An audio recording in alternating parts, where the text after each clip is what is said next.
Welcome to Andy and Ari On3, presented by Wendy's. It is your instant reaction show. Texas A&M has just annihilated Missouri. Ari, we watched the saddest little field goal at the end of that game. I don't know what purpose that served, but it made me just like choke up a little bit because it was so sad. That was an absolute and utter domination of Missouri by Texas A&M. I don't really want to hear people say, well, they beat a top 10 team. No, they didn't. They beat a team that will finish wherever Missouri will finish, but is not a top 10 team. Andy, that was the largest win over a top 10 opponent in Texas A&M football history. You're going to take it away from them 30 seconds after the game is over? It only matters where you finish, and if Missouri's going to play like that, they ain't finished anywhere near the top 10. Okay, well, speaking of top 10 opponents then, Andy, and we're going to get into this game, but they have Mississippi State, LSU, South Carolina, New Mexico State, Auburn, and Texas left on their schedule. So one more top 10 opponent on the schedule? Yeah, unless South Carolina just goes on a run. Yeah. But that would be the big one. And I don't know that you have to beat them if you beat the rest of those teams. Yes. Okay. So let's talk about the game first. Okay. Yeah. And then we'll talk into overreactions and Ari's hyperbolic mind. Just handing him a playoff berth. Yes. Go ahead. So I wrote a column and it's up on On3 right now, Andy, but I thought that this game, saying it rationally, is reason for us to pay attention to this team moving forward, because regardless of whether or not Missouri is a bona fide top 10 team, I'm with you. They're probably not. They're not. But a blowout against a team that has as many good players as Mizzou does, the way that they did it, is reason enough to pay attention to them, right? Like that, yes, to me, correct. I thought that Connor Wegman probably had his best game, not even statistically, but just a look about him that we've seen from him so far in his young career. I know they were calling him a veteran on the television broadcast, but he hasn't played so much that he should be at his ceiling yet. Yeah, I mean, he and Marcel Marcel, I guess, had only played 3 games, but they hadn't really played that many. Like, Connor hadn't played that many more games than Marcel at that point. And he looked great. And I remember when they said, hey, game time decision, he's going to play, he's going to start. I was thinking, okay, are you sure you want to do this? Well, now we know why. Like, he looked awesome. Sentiment from a lot of A&M fans I was watching on Twitter before the game when they announced that Connor Wegman was going to start. Marcel Reed did such a good job in place of him, winning 2 SEC games and doing everything that he could to help A&M get to this point in the season, that he played well enough where people thought maybe he should be the starter moving forward, even if Connor is healthy. So, it's kind of a tough thing to do, to go back to your starter if you're concerned about that, if you're Mike Elko, but it didn't seem like he was. And I think Connor Wegman showed us why he wasn't. So Tyson in the chat, nobody's seen A&M play like that since Johnny. I was thinking about that during the game because like they did beat Alabama in College Station when Jimbo was there, but I didn't remember any games where under Jimbo where they just blew somebody out that had come in and we were thinking it would be a fairly even game. I don't remember that since, and I think that's probably right, Johnny Manziel era, Kevin Sumlin era, first couple of years of Kevin Sumlin. We haven't seen that in a long time from Texas A&M. Yeah, and that's the thing. It's just, I know that the gut feeling probably is just to be like, okay, we've had Mizzou in bracketology and bubble watch as a result of their schedule and the players that they brought back. There's a lot of hype around them. They're not a top 10 team. I think that's the obvious thing here. But I think the most important thing and the respectful thing probably for these A&M fans who have been through a lot is to acknowledge that they played a complete game against an SEC opponent that should be at least 500 in the league and absolutely destroyed them on their home field. When the sun came up this morning, we didn't know who A&M starting quarterback was, and we didn't know what the future of this program was.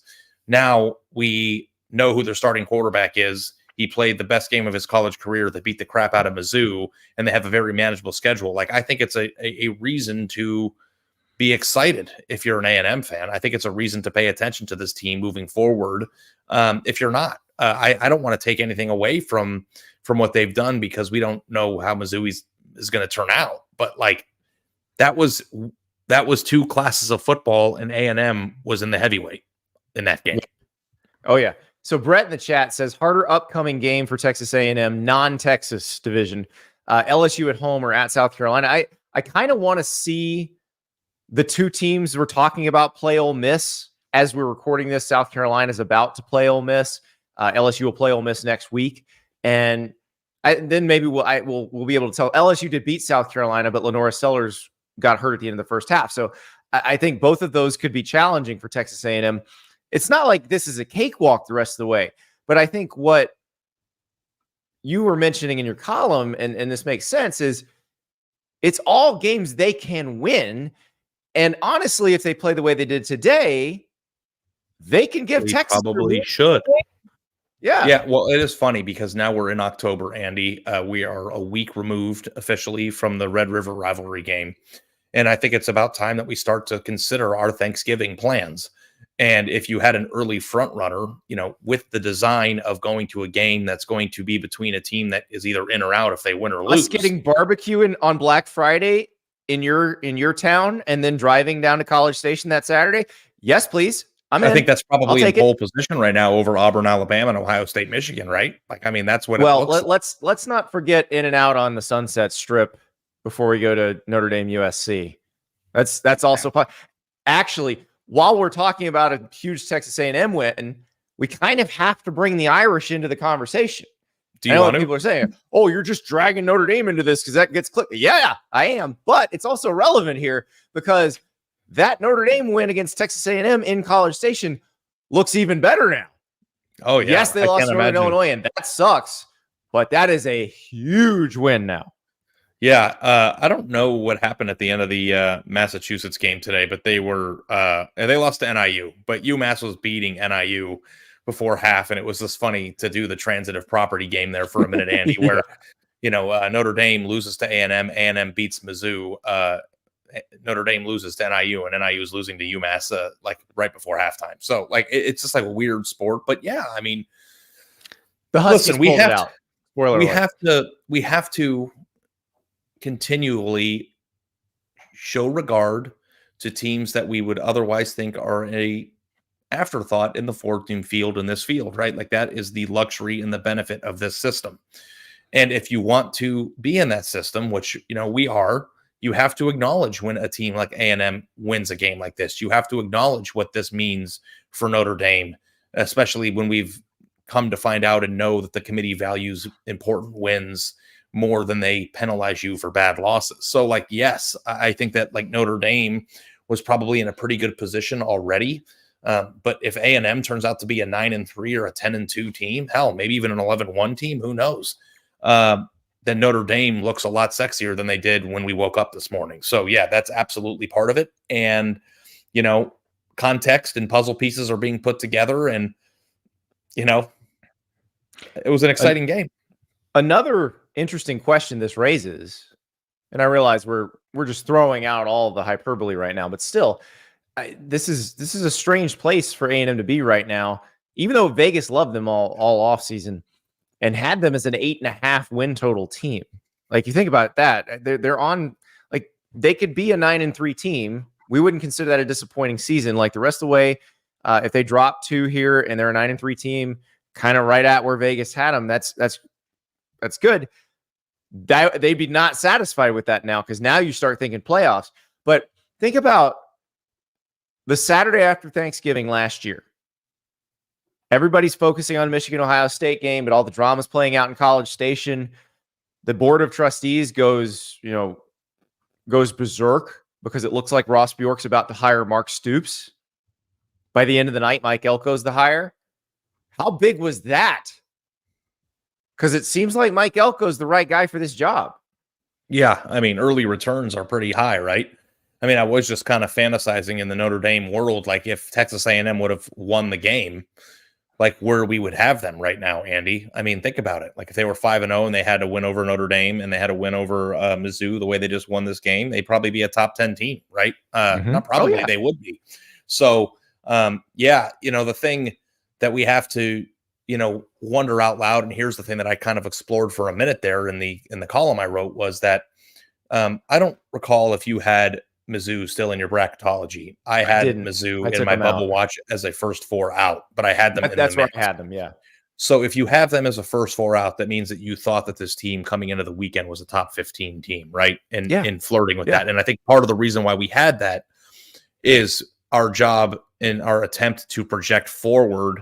And we looked at Mizzou's schedule and we thought, hey, this team doesn't have to be Alabama to be a 10-2 team at the end of the year in the mix. So I think that even if Mizzou's not who we thought they were, I think that Texas A&M, by doing what they did to Mizzou on their home field on Saturday, absorbs the Mizzou-ness that we had. And I think that they get the benefit of the doubt of being represented in those bubble watch scenarios. And like Mizzou's schedule, looking at it here, they still have to play Alabama. But if you look at Texas A&M's remaining schedule, and they'll get a credit for the time being of beating a top 10 team the way they just did, it's very similar now. I think, having LSU there is I think Mizzou's is harder. You think Mizzou's is harder? Yeah, I do think, because I think Auburn, if Mizzou plays the way they did today, Auburn's going to beat them. And then they're going to lose to Alabama, and then they might lose to Oklahoma. If they play, now, granted, this may be the worst they could possibly play. They bounce back. They're fine. They beat Auburn. Mizzou, Alabama's a good game, and they can beat Oklahoma. But what we've seen in SEC play is overtime against Vanderbilt, getting your doors blown off against Texas A&M. It might be that they just ain't it. Yeah, and if you think Mizzou's is harder, I think they're kind of similar because they both have to play Auburn, and A&M has LSU and Mizzou doesn't. But then Mizzou has Oklahoma, and I don't think that you could split hairs with those two. So yeah. You're in a position where if you were going to suspend your belief and put Mizzou in the mix at the end of the year, then there's no possible way that A&M, with the performance that we saw, is not. So I don't know if they're going to, going undefeated or winning out or running the table to Texas in the SEC is a very hard proposition. If you asked me right now to give a guess of whether they would do that or not, my answer would probably be no, because we know even though it's manageable, it's still hard. But if we get to a point where they are for dramatic purposes, if they go into that Texas game at 9-2, and essentially a playoff berth is on the line, and Texas can crush their dreams, or A&M can beat Texas, get bragging rights, and make the play, like that's everything you want on the last weekend of the season. Think about the cocktail of grab ass you get on that one too, right? The game's in College Station, and if they are a 9-2 team at that point, and they are more like what we saw today than they are some other dysfunctional version, you're going to be playing in a stadium that sets decibel records. It's the first time that they've played in 10 years. The hate on this rivalry, I think, is different than any other rivalry in college football because of the disdain that people have for each other as humans. There's a lot of ways the game like that can go haywire, because in rivalry games too, Andy, it's not always about Titan versus Titan. Sometimes it's Titan versus team that's pretty good, but on the right day is really, really good. And I think that Texas A&M probably lives up to that. And I can't imagine the emotion. Right now, if Texas was just Alabama, you might just mark that up as a loss. But because that game is where it is and who it's between, I think that there is a little bit, maybe like a 20 or 25% skew on the expectation of what might happen in that game. Yeah. Well, I mean, Texas A&M has a lot of other things to worry about before they get to that point. But let us worry about it. Exactly. I'm just excited to see what happens from this point forward, because like that Texas A&M LSU game is looking fantastic. Again, we'll see what happens with the Gamecocks. They're kind of a wild card in all this, I feel like. And then we won't even know where Auburn's going to be. Like, what is Auburn going to be at that point? Because they might have won some games and bounced back. They might have lost a bunch more and are just done. We have no clue. So this is going to be a fascinating end of the season for Texas A&M. I will say Nick Scorton, is he the best player or the most impactful player to come out of the transfer portal this year? Yeah. And I think it's cool that he's also from that area of the country. Yeah. He's like right outside of Aggie land. And so I do think, if you actually like add the ingredients up and give A&M the benefit of the doubt in all of the situations, you can talk yourself into them being like a very good football team. Okay, 5-star quarterback who's a hit. young receivers that are really exciting, like Terry Bussey. You have Nick Scorton and the best defensive line maybe in the SEC, or one of them at least, and maybe in the country. Like, you have a really good running back tandem. I mean, you have a pretty good mixture of what makes a good football team. So, like, and I was impressed with the offensive line play today. That's the one thing we were kind of worried about, and they lost their starting center early in the season, but those guys played really well. They did. And, I think that there is some question about some of the leaky, what am I trying to say here? The secondary was leaky for a little bit. Like, there were a few coverage busts, like that Luther Burden touchdown that got called back. That was not a coverage bust. I will happily explain that to everybody. That was not a coverage bust. The refs actually, because the refs got it right. The corner stopped covering Luther Burden because he thought it was a run. He saw Brady Cook running at him, and there was an offensive lineman 6 yards down the field. So he's going, Brady Cook's running it because it's illegal at that point to throw a forward pass across the line of scrimmage. So, but the thing is, if the refs missed that call, that just looks like he didn't know what he was doing. Yeah, but there were like 3 or 4 other plays too, even on the first drive where there were some wide open people. Really, there were some drops, there were some drops, or there was one where Cook just missed that was a touchdown to Theo Weiss. Mm-hmm. So, maybe we're splitting hairs here, but I think that if you're a Texas A&M fan, smoke a cigar, have a whiskey, enjoy that beautiful Texas air today, because it's a pretty good day to be an Aggie, if you ask me. Is that not the perfect college football Saturday? Because I know SEC fans hate noon games because you don't really get a tailgate. It's all rush get to the stadium. But to kick the crap out of a team like that in a noon game and then get to party the rest of the day and watch all the games with no stress on you because nothing that happens will bother you. Yeah, you can just enjoy making fun of everybody else. That's basically the joy of everything. And it was just so easy to lose track of A&M because they came into the year with a new coach. We weren't 100% sure what they were going to be this year. I think we're still trying to figure out who they're going to be this year. They lose to Notre Dame right out of the gate. Notre Dame loses to NIU. It's very easy to lose track of teams. So I think that this team, with what they did against Mizzou, regardless of how good Mizzou ends up being, I think is a reason for them to be a part of our podcast conversation more. We have talked about them quite a bit, but for them to be at the forefront of this discussion, you should see their logo on Bubble Watch and bracketology. And, they have at least pulled up a seat at the table of the discussion, which is maybe the best place you could be as a sports fan. Yeah. And that's all they needed to do at this point, especially after the loss to Notre Dame, when they were just, what's going to happen now? Where are we really? I think this is going to propel them. And you don't have to make the playoff this year if you're Texas A&M. It'd be nice if you did, but you're a first-year coach. Like he said, Elko said it himself. They think the talent can be quite a bit better there. But imagine if they are ahead of schedule. Imagine if they do. I mean, this could be a really fun season for them. Absolutely. And, we've seen the type of rosters that A&M can assemble. And, when people get excited down there, things come together. And if you kind of put that in with a person who's just going to be relentlessly competent, because say what you want about Jimbo Fisher, and the things that we've read and heard about what was going on in that program were not healthy. So you infuse that investment both in players and staff and facilities and all the things that A&M has already proven to do so well, and then mix that with a coach that is just all about business and being competent and hexing out any dysfunction. You might actually find yourself in a position where this is a very functionally good program. And everything. That's the reason why I loved the hire to begin with.